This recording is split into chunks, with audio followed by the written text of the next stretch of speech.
அஸ்ஸலாமு அலைக்கும் வரஹ்மத்துல்லாஹி வபரகாத்துஹு நஹ்மதுஹு வ நுஸல்லி அலா ரசூலிஹில் கரீம் அம்மாபாத். கண்ணியத்திற்குரிய சகோதர சகோதரிகளே, அல்ஹம்துலில்லாஹ், கண்ணியமான ஒரு ரமலானை நாம் எல்லாம் அடைந்தோம். அதிலே பற்பல அமல்களை செய்தோம். இந்த கண்ணியமிக்க ரமலான் நம்மை விட்டு பிரிகின்றது. இந்த ரமலான் பிரியக்கூடிய இந்த நேரத்திலே நமக்கு மிகப்பெரிய ஒரு வருத்தம் ஏற்படுகின்றது.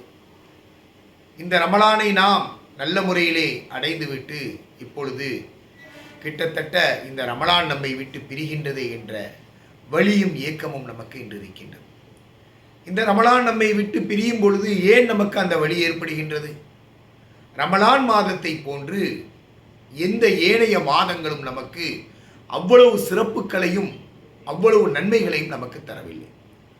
ரமலானுடைய மாதம் நமக்கு ரஹ்மத்தை தந்தது, மக்ஃபிரத்தை தந்தது, அழ்த்துக்குன் நாரை தந்தது, குர்ஆனை தந்தது, லைலத்துல் கதிரை தந்தது. மேலும் இந்த ரமலான் நிறைய சிறப்புகளை நமக்கு தந்தது. தஹஜ்ஜத் தொழுபவர்களிலே நிறைய பேர் என்ன செஞ்சோம்? ரமலானில் தொழுதோம்.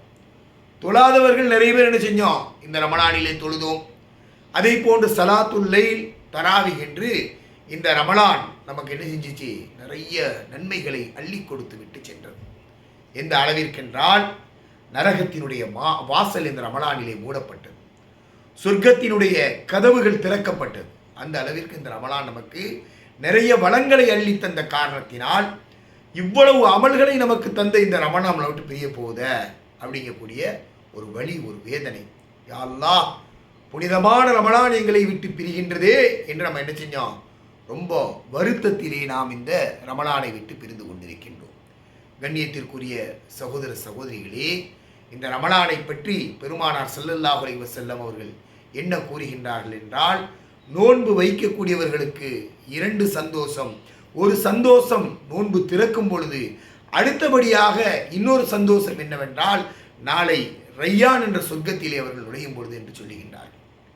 அவர்களுக்காக என்ன செய்து இந்த சொர்க்கத்தை அல்லாஹ் வச்சிருக்கான். அது மட்டுமல்லாமல் நோன்பிற்கு நானே கூலியாக இருக்கின்றேன் என்று அல்லாஹ் சொல்லுகின்றான். அப்போ ரமலான் எவ்வளோ தந்திருக்கு நமக்கு?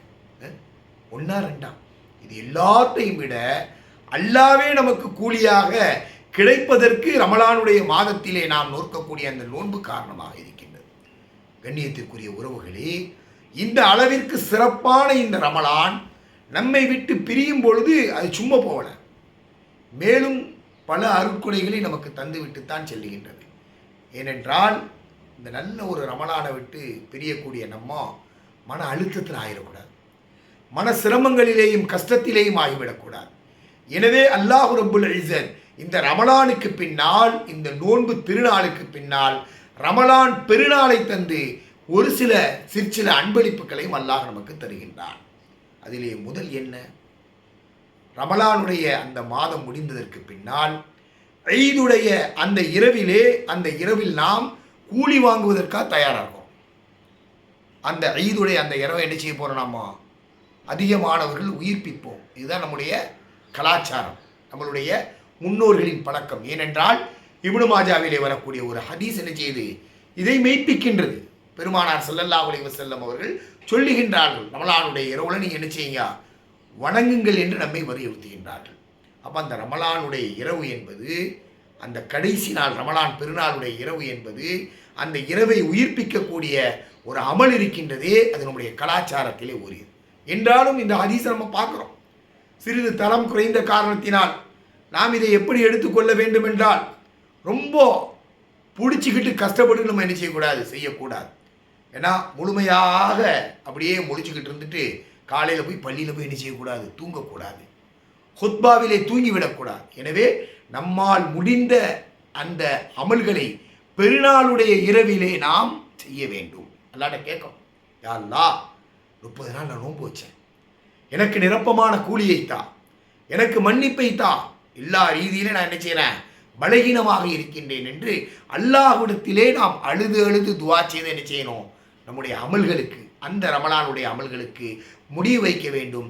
எனவே ரமலான் முதலிலே நமக்கு தரக்கூடிய விஷயம் என்னவென்றால் பெருநாளுடைய இரவை தருகின்றது. என்ன? அப்போ அதில் நம்ம கவனிக்க வேண்டிய ஒரு விஷயம் என்னது? அல்லாஹ் குர்ஆன்ல என்ன சொல்றாரு? ரசூல் ஸல்லல்லாஹு அலைஹி வஸல்லம் பார்த்து குமில் லைல இல்லா கலீலா, இரவுல நீங்கள் எந்திரிச்சு சொல்லுங்க. நிஸ்பகு அவின் குஸ்மின்ஹு கலீலா, பாதி இரவோ அல்லது அதில் கொஞ்சம் குறைச்சிக்கிடுங்க அல்லது கூட்டிக்கிடுங்க. அப்போ ரமலானுடைய இரவிலே ஏனைய நாட்களை போன்று அமலில் கொஞ்சம் குறைச்சிக்கிறதும் கூட்டிக்கிறது நமக்கு கொடுக்கப்பட்ட ருக்சத், அனுமதி. எனவே நம்ம முடிச்சுக்கிட்டு என்ன செய்யக்கூடாது, அந்த ரமலானுடைய இரவுல நின்றுக்கிட்டு மறுநாள் காலையில் செய்யக்கூடிய அமல்களை எல்லாம் வீணாக்கி விடக்கூடாது. எனவே ரமலான் நமக்கு தரக்கூடிய முதல் அன்பளிப்பு என்னவென்றால் பெருநாளுடைய இரவு, அந்த இரவை நாம் முடிந்தவரை உயிர்ப்பிக்க வேண்டும். இரண்டாவதாக இந்த ரமலான் நமக்கு எதை தருகின்றது என்றால் ஃபித்ராவை தருகின்றது. பெருநாளுடைய காலையில் என்ன செய்யுது இந்த ரமலானே, நம்மளை ஃபித்ரா கொடுக்க சொல்லுது. ஃபித்ரா என்பது எவ்வளவு கண்ணியமான ஒரு அமல். இந்த அமலை ஏன் அல்லாஹ் ரப்புல் இஸ்ஸத் பெருமானார் ஸல்லல்லாஹு அலைஹி வஸல்லம் அவர்களின் மூலமாக நமக்கு விதித்திருக்கின்றார்? ஏனென்றால் நாம் கொண்டாடுவதை போன்று ஏனையவர்கள் என்ன செய்யணும், கொண்டாடும். அப்போ ரமலானுடைய மாதம் முடிந்ததற்கு பின்னால் அடுத்தபடியாக பெருநாளுடைய காலையிலே வழங்கக்கூடிய கைகளாக நம்முடைய கைகள் இருக்க வேண்டும். எல்லாத்துக்கும் கொடுக்கணும். ஏன்னா இதில் கொடுக்கக்கூடியவங்களும் இருப்பாங்க, வாங்கக்கூடியவங்களும் இருப்பாங்க. எல்லாத்துக்கும் இந்த ரமலான் மாதம் தான் செய்தி. கொடுக்கக்கூடியவங்களுக்கு என்ன செய்யுது, நன்மையை அள்ளி ரமலான் கொடுக்கின்றது. வாங்கக்கூடியவர்களுக்கு அவருடைய தேவையை ரமலான் நிறைவேற்றி கொடுக்கின்றது. இரண்டாவதாக ரமலான் கொடுக்கக்கூடியது ஃபித்ரா. அப்போ அந்த ஃபித்ராவை கொண்ட நோக்கம் என்னவென்றால் நாம் வழங்கணும். எப்படி வழங்கணும்? ஏழைகளுக்கு, முடியாதவர்களுக்கு, அவர்களுக்கு என்ன தேவை என்று பார்த்து தேடி தேடி பார்த்து, ஆடை தேவைப்படுபவர்களுக்கு ஆடை கொடுக்க வேண்டும், உணவு தேவைப்படுறவங்களுக்கு உணவு கொடுக்கணும். இதில் முஸ்லீம்களுக்கு மட்டும்தான் கொடுக்கணுமா? ஃபித்ராவை முஸ்லீம்களுக்கு மட்டும் கொடுக்க வேண்டும் என்றாலும் அதற்கு போக மேல்மிச்சமாக இருக்கக்கூடிய அன்பளிப்புகளை முஸ்லீம் அல்லாத தோழர்களுக்கும் கொடுக்கணும். அள்ளி அள்ளி கொடுக்கணும். முஸ்லீம் அல்லாத தோழர்களை இதிலே கவனத்திலே வைக்க வேண்டும். குறைந்தபட்சம் ஒரு வீட்டிற்கு 4 முஸ்லீம் அல்லாத தோழர்கள் முதல் 40க்கும் மேலே நம்ம கொடுக்கணும். நிறைய பேர் கொடுக்கணும். ஒரு லிஸ்ட் வைக்கணும். அந்த லிஸ்ட்டை வச்சு என்ன செய்யணும், அவர்களுக்கு உணவு வழங்க வேண்டும். ஏழைகளாக இருந்தால் உடை வழங்க வேண்டும், காசு பணத்தை வழங்க வேண்டும். அவர்களை என்ன செய்யணும், நம்மளோடு அரவணைத்து வைத்துக் கொள்ள வேண்டும். இந்த ரமலான் நமக்கு சொல்லித்தரக்கூடிய பாடம். கண்ணியத்திற்குரிய உறவுகளே, எந்த அளவிற்கென்றால் அபூ தாலிபுடைய பள்ளத்தாக்கிலே முஸ்லீம்களை மட்டும் காபீர்கள் சமூக பரிஷ்காரம் செய்து வைக்கவில்லை. அபூ தாலிப் பள்ளத்தாக்கில் முஸ்லீம்களை மட்டும் கொண்டு போய் அடைக்கலை. அவங்களுக்கு உணவு கிடைக்காம, உடை கிடைக்காமல் முஸ்லீம்களை மட்டும் அவர்கள் ஒதுக்கி வைக்கவில்லை. முஸ்லீம்களுக்கு உதவி செய்த முஸ்லீம் அல்லாதவர்களுக்கு என்ன செஞ்சாங்க, அங்கே கொண்டு போய் அடைச்சி வச்சாங்க. ஏன்? முஸ்லீம்களுக்கு நீங்கள் உதவி செஞ்சீங்கல்ல அப்படின்ட்டு. முஸ்லீம் அல்லாதவர்களின் மீதும் கோபம். ரசூலுல்லாவோட என்ன செஞ்சாங்க, அவங்க ரசூல் ஸல்லல்லாஹு அலைஹி வஸல்லம் உதவி செஞ்சவங்களே அபூ தாலிப் பள்ளத்தாக்கில் கொண்டு போய் வச்சாங்க. அவ்வளவு முஸ்லீம் அல்லாதவர்கள் நமக்கு உதவி செய்திருக்கின்றார்கள் என்ற அடிப்படையிலே இந்த நல்ல நாளில் தான் நம்ம கொடுக்க முடியும். அப்போ ஃபித்ரா என்பதை கொண்டு நோக்கம் ஃபித்ராவை வழங்குவது மட்டுமல்ல, ஏனைய எல்லா மக்களுக்கும் நம்ம என்ன செய்யணும், அள்ளி அள்ளி வாரி வாரி வழங்கக்கூடியவர்களாக இந்த ரமலானை உருவாக்க வேண்டும். மூன்றாவதாக இந்த ரமலான் நமக்கு எதை தருகின்றது என்றால், முதலிலே யஹ்யாவுல் லைல், இரவுல அதை உயிர்ப்பிக்கணும். இரண்டாவதாக வழங்கணும். அதுதான் ரமலான் நமக்கு தருது. பெருநாள் அதுதான் தருது. மூன்றாவதாக இந்த ரமலான் தக்பீரை நமக்கு தருகின்றது. தக்பீர், அப்பா எவ்வளோ பெரிய பாக்கியம்! இந்த தக்பீர் எப்படிப்பட்ட தக்பீர்! இந்த தக்பீரை எப்பொழுது அல்லாஹ் கொடுத்தான் பெருமானார் ஸல்லல்லாஹு அலைஹி வஸல்லம் அவர்களுக்கு? ஃபத்தஹ் மக்கா உள்ள வர்றான், மக்காவை வெற்றி பெற வர்றான். வெற்றி பெறக்கூடிய அந்த நேரத்திலே பெருமானார் ஸல்லல்லாஹு அலைஹி வஸல்லம் அவர்கள் ஒரு அடிமையை, ஸெய்த் என்ற ஒரு அடிமையை தன் கூட வச்சுக்கிட்டு, ஏன்னா பணிவான முறையிலே அல்லாஹுவை புகழ்ந்து கொண்டே வருகின்றார். ஒரு சந்தோஷமான ஒரு நேரம். என்ன, ஃபத்தஹ் மக்கா உள்ள கத்தி இல்லாமல், ரத்தம் இல்லாமல், எந்த போரும் இல்லாமல் அவங்க எல்லாத்தையும் என்ன செய்கிறாங்க, மன்னிச்சுட்டு உள்ளே வராங்க. உள்ளே வந்து என்ன செய்கிறாங்க, அப்படியே தக்பீர் சொல்லிகிட்டே வராங்க. கிட்டத்தட்ட 10,000 சஹாபாக்கள் அழகான ஆடையோடு என்ன செய்கிறாங்க, அல்லாஹு அக்பர், அல்லாஹு அக்பர், அல்லாஹு அக்பர் கபீரா, வல்ஹம்துலில்லாஹி கஸீரா, சுபஹானல்லாஹி வபிஹம்திஹி புக்ரத்தன் வாசீலா என்ற அந்த தக்பீரை சொல்லிக்கிட்டே வரான். இந்த தக்பீர் வந்து சந்தோஷமான நேரத்தில் சொல்லப்பட்டது. அப்போ அவ்வளோ உயர்ந்த நிலையில் கஷ்டப்பட்டு சொல்லப்பட்ட இந்த தக்பீர் அல்லாஹ் என்ன செய்யறான், ரமலானுடைய மாதத்திலே, பெருநாளுடைய மாதத்தில் நீங்கள் நோன்புடைய முடிஞ்சதுக்கு பின்னாடி பெருநாளை கொண்டாடும் பொழுது சொல்லுங்கள் என்று சொல்லுகின்றான். என்றால் அது எவ்வளவு சந்தோஷமான தக்பீர். லா இலாஹ இல்லல்லாஹு வஹதா, அவன் ஒருவன், வஸதக வஅதா, அவன் வாக்கு உண்மையாகிவிட்டது, வ நஸர அபுதா, அவனுடைய அடிமைக்கு உதவி செய்து விட்டான், வ அஸ்ஸ ஜுந்தா, அவனுடைய படை வெற்றி பெற்று விட்டது, வ ஹஸமல் அஹ்ஸாப வஹதா, எதிரிகளை அல்லாஹ் நினைச்சிட்டான், தோக்கடிச்சிட்டான். அப்போ இவ்வளோ பெரிய ஒரு நிகழ்வு ரமலானிலே சொல்லப்படுகிறது. அப்போ எவ்வளோ சந்தோஷம்.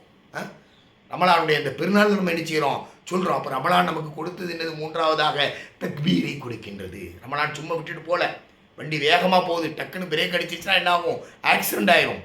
அப்போ என்ன செய்யுது ரமலான்? நான் வேகமாக போகலப்பா, நான் லைலத்துல் கத்ர் உங்களுக்கு தந்தேன், மன்னிப்பை தந்தேன், ரெத்துக்கு நாரை தந்தேன், ரஹ்மத்தை தந்தேன், சலாத்து லைல தந்தேன், தஹஜுதை தந்தேன், தராவிகை தந்தேன், எல்லாத்தையும் தந்தேன். இந்த நோன்பின் மூலம் உங்கள் அல்லாஹ்வே உங்களுக்கு நான் என்ன செஞ்சேன்? தந்துட்டேன். நான் இப்படி போனால் நீங்கள் என்ன செஞ்சுருவீங்க? வேதனை அடைந்து விடுவீர்கள் என்ற காரணத்தினால் உங்களுக்கு நான் இரவை உயிர்ப்பிக்க சொல்லுகின்றேன். உங்களுக்கு நான் வழங்கி நீங்கள் நிம்மதி அடைவதை சொல்லுகின்றேன். உங்களுக்கு நான் மூன்றாவதாக தக்பீரை நான் நினைச்சுகிறேன் உங்களுக்கு தரேன்னு சொல்லுது.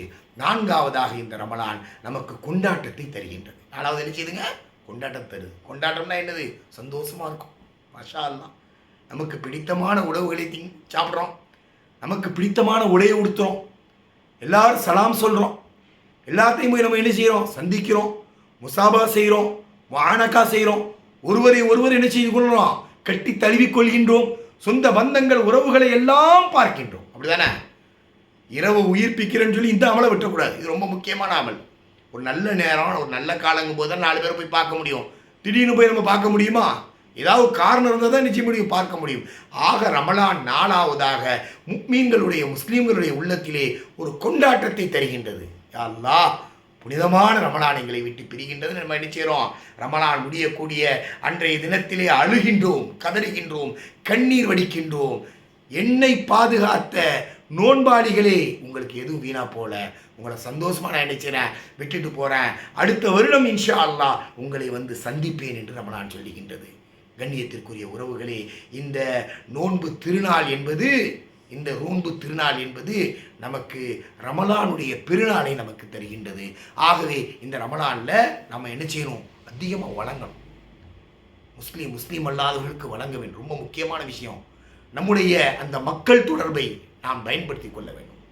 போய் சந்திக்கணும், போய் பார்க்கணும், அவங்கள போய் பேசணும், அவங்களுக்கு டைம் கொடுக்கணும், அவங்களுக்கு அன்பளிப்பு கொடுக்கணும், ஃபோனில் பேசணும், குறைந்தபட்சம் ஒரு வாட்ஸ்அப்பாவது போட்டு சலாம் சொல்லணும். வாட்ஸ்அப்லையாவது சலாம் அலைக்கும், நல்லா இருக்கீங்களா, கொஞ்சம் பிஸியாக இருக்கிறேன், எப்படி இருக்கிறீங்க, ரமலான் வாழ்த்துக்கள் என்று நாம் சொல்லி என்ன செய்ய வேண்டும் என்றால், இந்த ரமலான் வழங்கிய அற்புதங்களை நாம் மக்களுக்கு மத்தியிலே சொல்லி விழிப்புணர்வை ஏற்படுத்த வேண்டும். அல்லாஹ் ரப்புல் இஸ்ஸத் அத்தகைய வாக்கியத்தை உங்களுக்கும் எனக்கும் தருவானாக. வாஹிர் தாவான் அல்ஹம்துலில்லாஹி ரப்பில் ஆலமீன். அஸ்ஸலாமு அலைக்கும் வரஹ்மத்துல்லாஹி வபரகாத்துஹு.